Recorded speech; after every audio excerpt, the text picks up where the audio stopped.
Thank you for being here. You will be through a lot of stages this week, but I promise you this one is different. The Mothersssey, inspired by Homer, based on real life.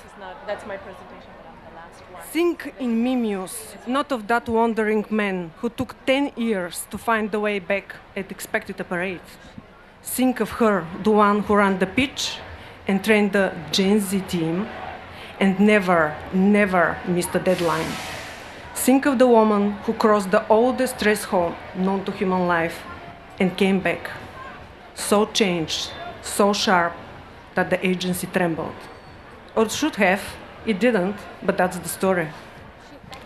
Book 1, The Crossing. There are things that happen to a body that Homer did not write about, not because they were less than epic, oh no. Just no one asked the woman in the room. She went somewhere language hasn't reached yet.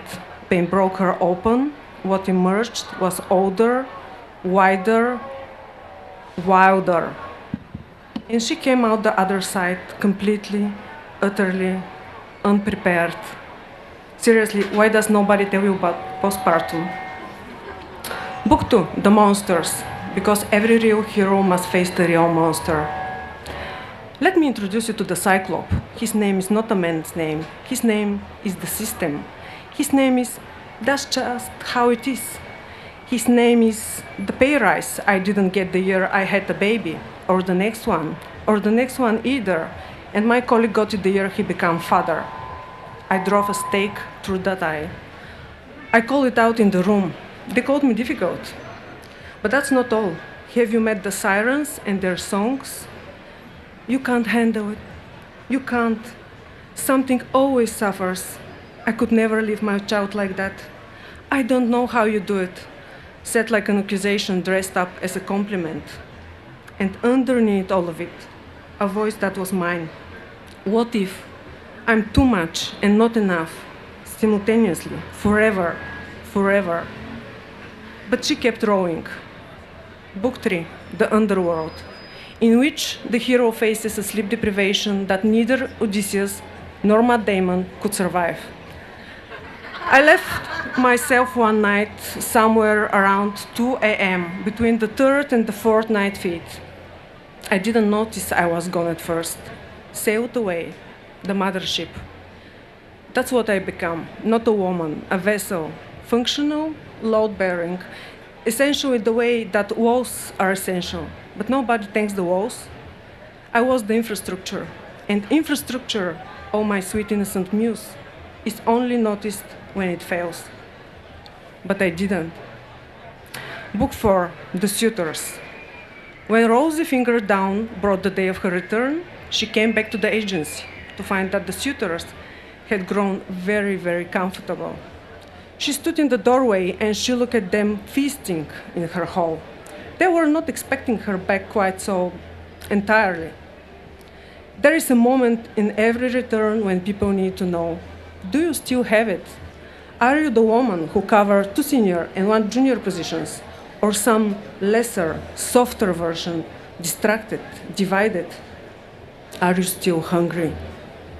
As if hunger and love cannot live in the same chest.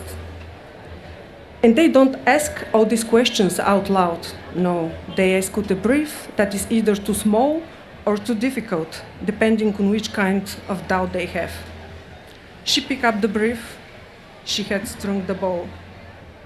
First shot. Target hit. Next, please. Book 5, The Epic. The part where she's recognized, the part where someone of high importance says, you're not the same as when you left. You're so much more. This poem does not yet exist because Odysseus went out into the world and the world gave him monsters, storms, transformation, and when he returned, the world called it the most epic journey in the history of epic journeys. But when she went somewhere deeper than any ocean, more demanding than any monster, the world gave her a welcome back cake. You want to know the thought she's not supposed to have? She envied Odysseus. She envied him, not the glory, not the armor, not the gods who took his side. She envied him the luxury of a singular focus, the clean, uncomplicated narrative. Go, fight, return. Go, fight, return. She goes to battles too, every day, by the way. But here is the difference. There is no Penelope waiting for her. No one keeping the threads, holding the whole house together so she can fall apart on the open sea. She herself is Odysseus and Penelope. She is the one who fights and the one who waits. She is the ocean and the island, the ship and the lighthouse, the journey and the body to return to. Home. I meant the home to return to. But hear me. The epic songs are sung, and never for those who had it easy. They're about the ones who went all the way down and came back changed, who strung the bow when no one else could lift it. She's that hero. The poet was blind. The poet was blind. The poet was blind. Until now. Sing in me, muse. She is back. And she didn't come back soft. Thank you.